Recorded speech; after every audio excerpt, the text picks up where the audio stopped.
Harga emas meroket lagi. Jadi bagi tuan-puan yang tak tahu, dekat Pabigo tuan-puan kita semua boleh menabung emas. Tak kisah tuan-puan student, suri rumah, baru mula bekerja, bakal pencen, bakal pesara, tapi nak selamatkan kekayaan kepada aset emas fizikal, maka tuan-puan jangan tangguh lagi.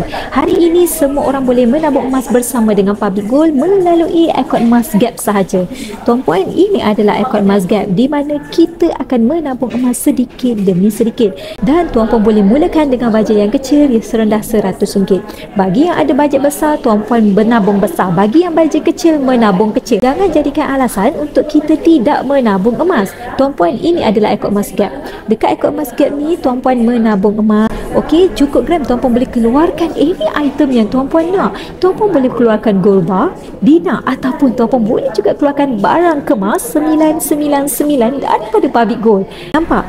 Ini adalah antara design terbaru daripada Public Gold. Bagi tuan-puan yang minat barang kemas tapi tak nak 916, tuan-puan boleh keluarkan emas 999 macam di tangan saya. Bagi yang nak saya bantu mulakan tabungan emas yang pertama dengan Public Gold, maka tuan-puan boleh terus klik link di bio ataupun terus tunjuk pin daripada TikTok saya cara untuk bermula. Saya akan get tuan-puan dalam simpanan emas bersama dengan Public Gold. Jangan tangguh-tangguh lagi, diramalkan harga emas mampu mencecah RM700 untuk 1 gram.